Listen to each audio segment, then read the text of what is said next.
With Natlan coming in just a couple of days, I want to take a moment to help myself and other people recap the stories and situations of all the nations that we've gone through in Genshin so far. Each nation will get a recap of their overall situation, archon statuses, and future prospects, alongside any important tidbits that those nations might have that contributes more points towards the main storyline itself. Of course, I don't think I have to say this, but I'll say it regardless. Big giant spoiler alert for potentially the entirety of Genshin's story if you haven't gone through it all, so you've been warned. Without further ado, the name's Leafy, and welcome back to Let's Talk Slow About Games, Genshin Edition.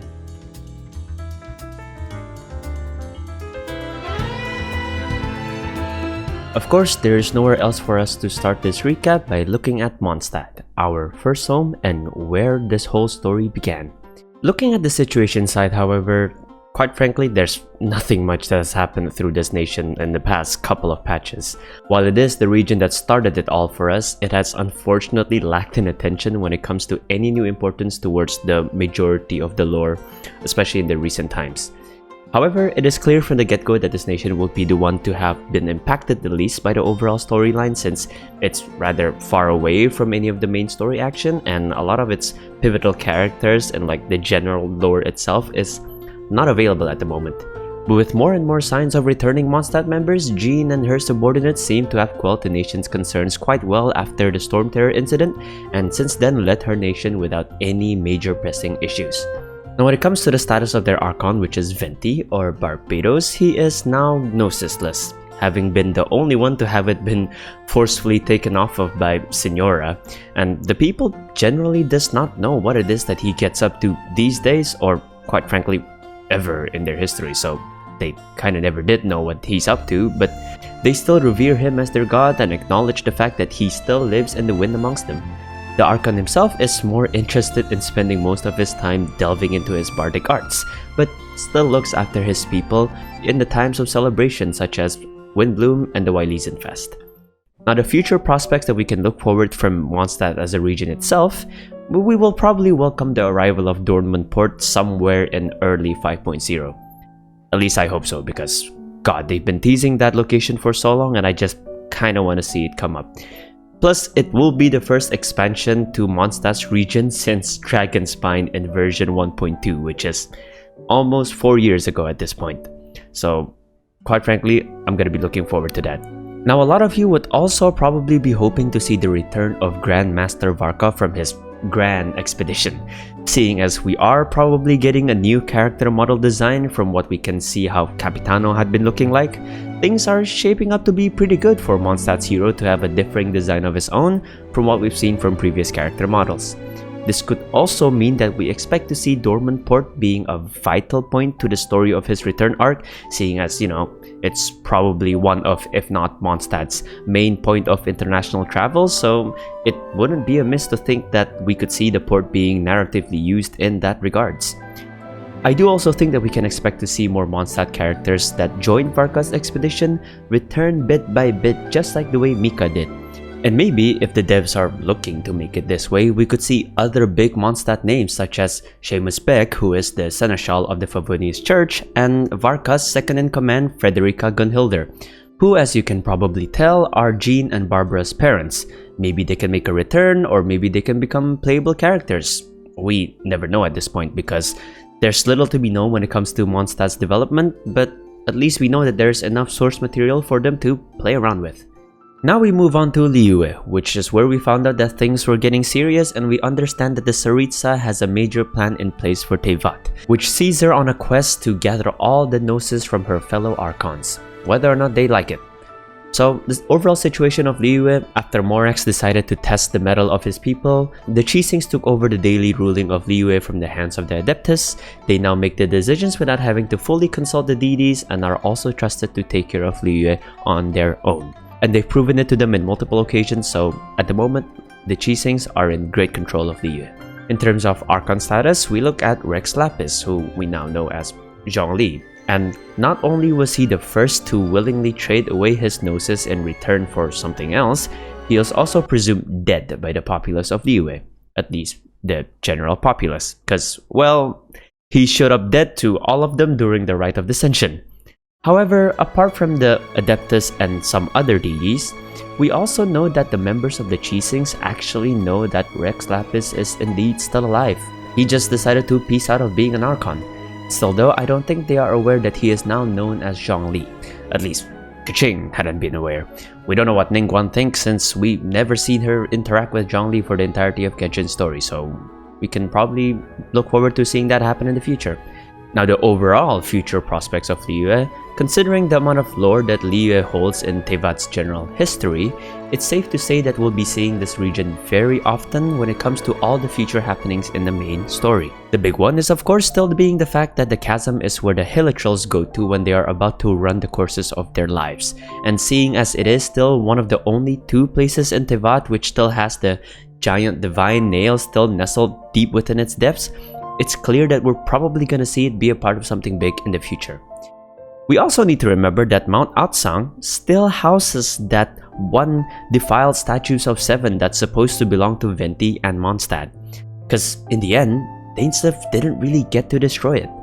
I'm kinda concerned considering the fact that we haven't really seen this aspect of the story be explored further since then, but the fact that such ancient structures and relics can be corrupted by abyssal forces means that it will probably be a big weapon or aspect that can be used against the gods and deities of Teyvat in future storylines. Lastly, we also have the karmic debt and erosion to think about. A lot of the ancient beings and leftover history of Teyvats have all been affected by either one of these two elements of time,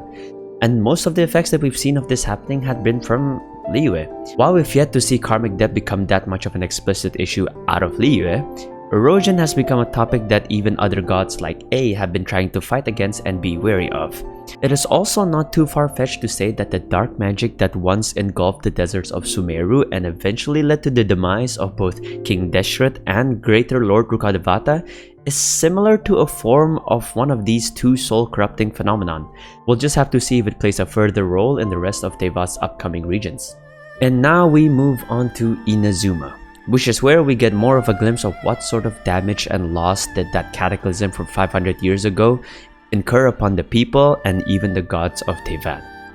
In terms of situation, with the Sakoku decree now being lifted for quite some time, Inazuma is looking forward to a future where they would once again be open to all the other nations, and has well been on its way to reunify after a brief period of civil war that came about from the difference of philosophies between those who were with the shogun's governance and those who were against it. Now, when it comes to the archon status, not only did A or Beelzebul follow Morax's path of willingly giving up the gnosis to the Fatui, it was also revealed that she had actually severed her ties with Celestia and hadn't even been using it for a long time, leaving it at the hands of Yae Miko, who seemingly also doesn't give two shits about it either and traded it away to get the traveler out of Scaramouche's clutches. Despite that, the people of Inazuma, bar from a few splinters of weird loyalty stuff from the Sangonomiya followers at Watatsumi Island, are all in total allegiance to A's leadership. Coupled with the fact that A is now working alongside her own puppet to better govern Inazuma, it's safe to say that the Land of Eternity is in good ruling hands for now. And going into Inazuma's future prospects, following the abolishment of the Sakoku decree, like I said before, we've begun to see a lot of Inazuman elements making its way to the events of other nations. Something that we can only assume will only grow in number of appearances the more we have crossover events between one nation and the other. However, a more interesting ticking time bomb that lies in Inazuma is the existence of Enkanomiya itself, in the form of the legend where people believe that Enkanomiya is absorbing Watatsumi's spirit bit by bit, while the Shrine Maidens of Watatsumi Island do perform the Watatsumi spirit ritual every several centuries. There is a possibility that the Dragon Heirs of the Deaf, which are these two donkeys at the bottom of the Dainichi Mikoshi, will one day break through the barrier between Watatsumi and Enkanomiya. Who knows, maybe the Abyss or the overall battles and elemental strain to Teyvat in the future will make it so that this event might find itself having a jump start on its existence a couple of centuries ahead. And of course, we shouldn't forget the conversation that A and Yae had at the end of Ito's music festival. for an event that was pretty much all fun and games, they talked about some decently heavy stuff. Mainly, of course, the fact that Liyue was referring to the fact that a war bigger than the cataclysm that they had 500 years ago seemed to be looming on the horizon. A's proclamation to fight is actually rather interesting to me because apart from Zhongli, she's the only other archon to have mentioned her physical will to protect Inazuma should the time come to pass, which might indicate that the other archons or leading figures of the other nations might be trying to fight this upcoming war in their own ways, and it might be proven with the way our next nation seems to be handling things. Of course, the nation I'm talking about is none other than Sumeru, the nation where most of the biggest lore drops of this game has to offer made itself known to us, the players. Now, the situation in Sumeru, after a long battle to kick out Scaramouche, who was trying to turn himself into a god and dealing with Dottore scheming, Nahida was finally able to take full control of the governing body and the way they disseminate information, all while still trying to solve the division that had been created between the people of the desert and the people of the rainforest. Similar to Inazuma, both sides had held differing beliefs both in the deity that they worship and also the philosophies that they had upheld. But with Nahida on the helm and various figures making sure that they no longer segregate themselves, Sumeru is finally undergoing an attempt in unifying strength and knowledge. Sumeru is also where we eventually discovered the fact that we, the Traveler, are classified as a descender by the Vatuis, beings which are known to be from outside of Teyvat. Coincidentally, however, this is also where we discovered that for some reason, our sibling, our twin, is not recognized to be a descender and somehow has records within the Irminsul, which means that she belongs to Teyvat. We'll talk about that a bit further, but now we move on to the Archon status. After Greater Lord Rukkhadevata, which is the previous Archon, erased himself from Irminsul, a giant tree which holds all of Teyvat's memories, Lord Kusanali or Nahida took control of the reins of the Academia, the governing body of Sumeru, and was finally seen as the unequivocal Archon by her people. Following the trend of equal trade, Nahida not only traded away her own Dendronosis, but also the Electronosis that she had gotten after defeating Scaramouche. The former Gnosis she traded for an extensive information on the theory that the skies of Teyvat are fake from the Torre, alongside additional information that relates to the Traveler, while the latter Gnosis she traded in exchange for Dottore to erase all of his other segments, basically his clones, from existence. It was either he did that or she just destroys the Gnosis instead, which Dottore feared would incite the wrath of the Heavenly Principles, so the guy chose the less risky deal instead. Now, when it comes to the future prospect, Sumeru is sure to be an incredibly important, if not probably the most important region in Genshin story geographically wise, mainly due to the fact that Khaenri'ah is buried right beneath it. The famous door to hell right under Tunigi Hollow known as Hangeh Afrasiab is surely a constant reminder to those of us who are always patiently waiting for the conclusion of the story to just can't help but think, damn, behind that door right there is where shit both went down in the past and is probably also where shit will be going down again in the future and possible end of the game. That thought just honestly gets me going just thinking about what lies beyond that door. We will definitely come back to this door, and imagining that giant ominous space finally opening up itself to the world is just crazy for me to think about. And of course, apart from the literal existence of another nation below them, the other big thing that grows in the undergrounds of Sumeru is Irminsul. The tree that I mentioned holds all of Teyvat's memories and is connected to every single ley line that exists in Teyvat. From what we've seen from the deletion of both Rukkhadevata's entire existence and Scaramouche's identity as the Sixth Harbinger, there's no telling what Nahida might be able to do with the tree as a whole. Just as A had said it, Nahida possesses such great power yet only does it to right the wrongs and protect her people.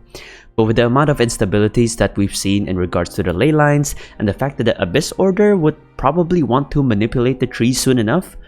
and the reminder that the fact that we still have yet to see Dottore actually burn the goddamn thing, Irminsul is bound to play an insane part in the coming Archon quest. And even dare I say, they'd probably play a big part in other regions' Archon quest. Maybe something like the Nation of Fire, which, you know, is an element that most definitely is capable of burning things to the ground. You never know. And last but most definitely not least is the history that the deserts of Sumeru itself holds. considering the fact that a divine nail is what created that massive crater at Mount Damavand, which was also the cause of death of the goddess of flowers and would indirectly lead to the demise of both King Deshret and Grukadevata, we can only assume that we would soon see these nails pop up the way they did in the Chasm or Dragonspine. And now we move on to the final nation to be released before Natlan, which is Fontaine, which is also where we first see one of the archons actually try to take the fight to Celestia themselves. Now, the situation in Fontaine, with the people of Fontaine surviving and making it past the prophecy of their nation's own apocalypse, Fontaine is now rebuilding itself both in terms of trying to recover the infrastructures that has been damaged by the flood that engulfed the nation, and also adjusting to new life which sees them bereft of an archon and the oratories, which has been the cornerstone of how the nation had been carrying out their form of justice. Now, when it comes to the status of their archon, Fontaine is a lot of firsts, and they are also the first nation which directly showed us the death of an archon, as Focalors made a bold plan to secretly go against the rules of Celestia and erase the Hydra Archon's seat of divinity, not only erasing Celestia's ties to Fontaine, but also seizing the portion of power that the Primordial One had taken from the nation's sovereign dragon and giving it back to its present rightful owner, which is Neuvillette. Meanwhile, Farina, the human that had been cursed for 500 years to pose as Focalors, is now enjoying her own life as a human, fulfilling Focalors' own wishes in the process.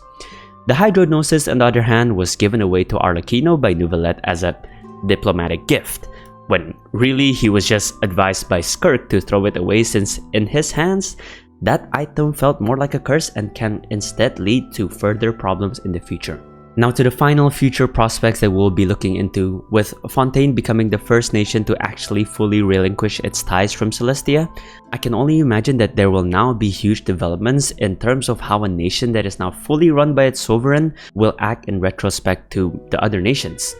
It's even more exciting to think that Neuvillette certainly bears quite a grudge towards the archons that have been using the portion of his brethren's powers to rule over their nation, apart from Nahida, that is, because, well, she's new.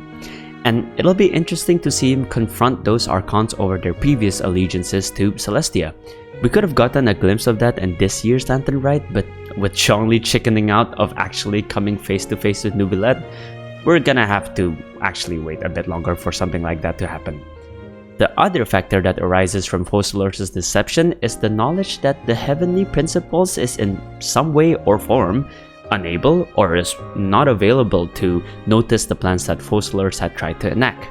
In the last Dainsleif quest bedtime story, we managed to have a conversation with our sibling,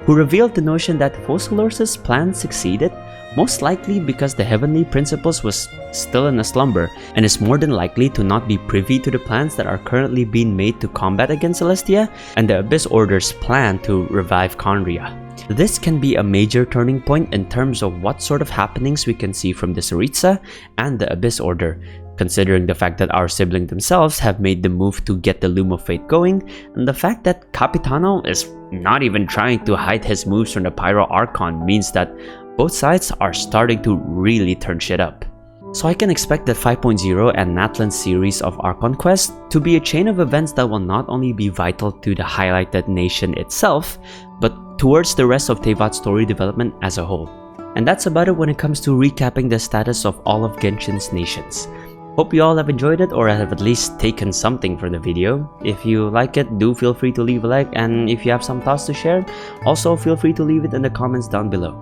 Until the next video, my name's Leafy, and I'll see you all next time. Sayonara.